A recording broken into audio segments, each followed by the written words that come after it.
Hi, we've teamed up with UK Auto Claims to see if you could be eligible to score thousands in compensation.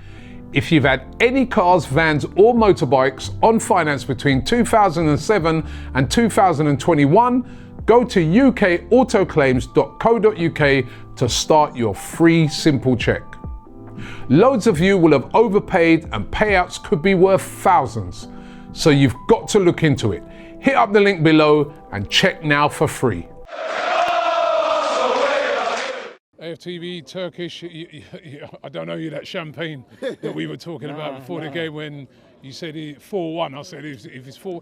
Were we all guilty of high expectations, probably because of that Real Madrid, forgetting how good, this PSG team were, because they were at it at the start of this game?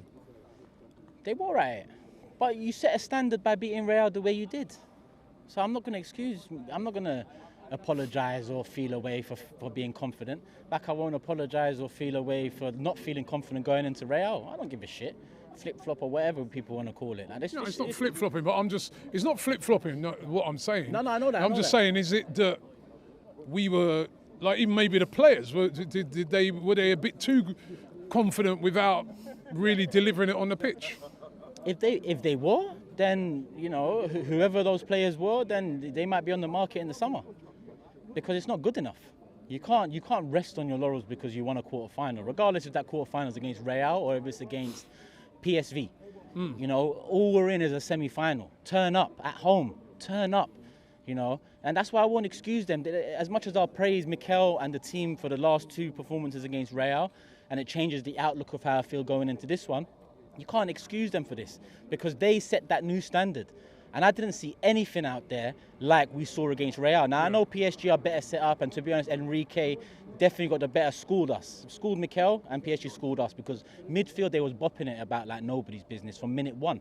They're running rings around us, Thomas Partey can call up tonight and say, give me another year, I want 3 years, because his importance has gone up tenfold tonight. But this is coming after we're trying to not phase him out over the last 2 years, but we bought 8s. Havertz was an 8, Marino was an 8, and let's not even talk about Lukonga before that. We've tried to eventually make Rice the 6. It's never worked out, but look how important Partey is, because you missed that, and then they walk through the middle within 5 minutes. That's inexcusable. Odegaard, I could go mad.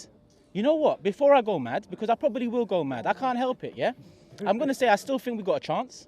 I'm going to say I'm still looking to go Paris. I haven't got a ticket. Hopefully I can get one, because I believe we can do it, right? Yeah.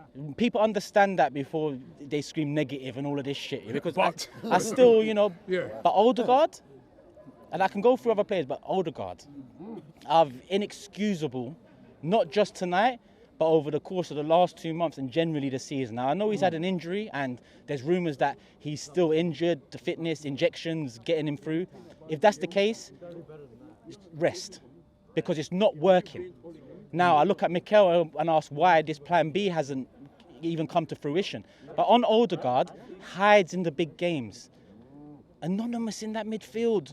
How he managed to play 89.5 minutes tonight, I'll never know. It's far from good enough. We look at Odegaard for creativity and leadership. Very different things, right? And he's given neither, and he's got the role of both. He's our creative outlet in midfield, and he's our captain. And he is abysmal in both categories. If I'm a teammate of his, I'm looking at him like, what is going on? Because we wasn't good today, right? We wasn't good. Generally, PSG played better than us, yeah? Saka wasn't having luck on the right. What does he do? He floats out to the left, beats a couple man, creates a chance Martinelli should score, right? That's what Saka does. Lewis Skelly, our left back. Midfield, there's a bit of space, but there's a player on his shoulder. Let me hold that player off, run into that space, and put a beautiful ball in behind for Martinelli, who should have scored again. And I'll get onto Martinelli. But that's what Lewis Skelly done. Saka, Lewis Skelly. Second half, Rice, there's a midfield opening. He runs through it, plays it to Trossard. Trossard's touches weren't good enough, brings him on his left. Still a good shot, Donnarumma save. These players they've had a moment where they could capitalise, and they tried, and it didn't work, but they tried. Odegaard never did that once, and that's who we're meant to be looking at. Subbed for like the 65th, 66th time tonight, and a lot of them are from losing or positions where we need a goal. I don't know what's happened there. Like I said, if it is injury, cool. But rest him, drop him, do what you need to do. Because against Real Madrid, first leg, not good. Second leg, you know, the result and the team performance overshadowed another poor display from him. Would you drop him for the second leg? But you know what's fucked? I would. But he never tested Ranieri in the 10, Mikel. And I don't get that, because on the weekend and the last 2-3 games, you're giving Sterling minutes, right? So I would have understood more if you're bringing Sterling on tonight. Even though you know what I think of Sterling, I would have understood it more. But you bring on the guy that you've given very few minutes to over the last 2-3 games, especially the last game. Make that make sense. And you bring him on with a minute, 2 minutes to go. And even in those 2 minutes, he looked a bit sharper than Odegaard did in the 89. Make sense of that. And like I said with the team and myself about being happy when we're winning and showing, Mikel last week I praised him, and I've praised him many times over the years. And I've also criticised him. I've also thought that we can't do it with this guy. Tonight was one of those kind of games because it's like, since February the league's been done. Yeah, partly because of the club I'm talking about, the ownership, whoever is in charge of this. Partly because you lot decided to have the window you did in the summer and still with things to play for in January, do the same thing again. Because it really, you know, Real masked again what happened in January, but things like this tonight unmask it all. Because it's very evident what we need and what we've needed. And as much as the league might have been out of the way in January, who knew we were going to be in a Champions League semi-final? We could have done with another attacker there. Guess what? Market opportunity. There was one on show tonight, Kvaratskhelia. Didn't have the greatest game, but he's a threat. First half, Timber, you know, that's probably the most I've seen Timber work from a winger. All season, probably. That's a market opportunity. 65 mil for that quality, that's something we should have capitalised on. But listen, I'm going back to, you know, he's always moaning about the window. It's the Kroenkes. Yeah, it's not again. No, but you make a good point about squad depth. Of you know what I mean? course. Because somebody said earlier, it's just all kids on the bench, They brought really. wasn't it? Barcola on at the Emirates with 20-25 to go, Barcola. Then they brought Goncalo Ramos on, a striker, at the Emirates. What does that tell you? What could we do? Ben White comes on because Timber looks like he's injured. But no attacking sub to 89th minute, and then that attacking sub comes on. Saka's up top. Did you see Saka playing striker for like 10? When have we seen that? Why is it that all of a sudden we're seeing that? Where was the experimentation that was required against West Ham, Leicester, Everton, Brentford, Crystal Palace, whoever the fuck we've been playing in the league for nothing, basically? Experiment. Playing Ranieri 10 maybe, because Odegaard's been stinking it all season. But there's been no proactivity to find that plan B.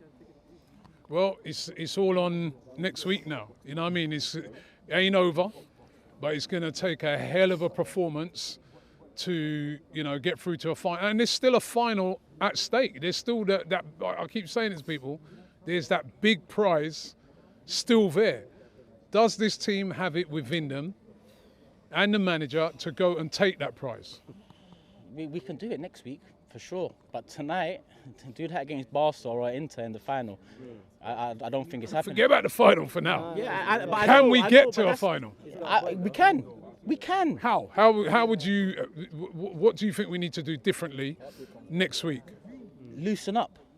For once, loosen up a little, you know, because we haven't got a plan B. So release the shackles, yeah? Like let Saka flow across a little bit more. Let Ranieri maybe start on the weekend and then give him maybe a start, dare I say it. Because it can't get any worse than what we've seen from Odegaard. So loosen up a little, like, you know, we're very regimented, that we're robotic, a lot of people call it. And when that works, brilliant, well done, long live robots. But when it doesn't work, people want to see an artist come out, do you get it? And they've got a couple artists, Doué, you know, Kvaratskhelia, Dembele. As much as Luis Enrique is a modern day manager, because he is, he's also got the ability to allow players to express themselves. Saka is still making tackles in the right back position. In the first half today, second half, Salah even come out the other day and said, you know, all I have to do is receive the ball up top, or, you know, and that's me. There's a big difference in the way we are managed throughout a game. Now, we can even win it like that. But I'd like us to loosen up a little because we have more quality than we're showing. And at the end of the day, what we're doing, aside from the 2 Real games and, okay, the 2 PSV games, and not even 2, we drew 1-2-2. I'd say it hasn't been working since January. So let's find something in the next 90 minutes because that's all we got before PSG.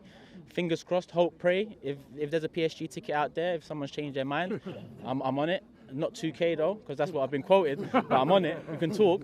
And if not, then yeah, I might have to belly up and go with the ultras out there and be in the home end. It might be peak.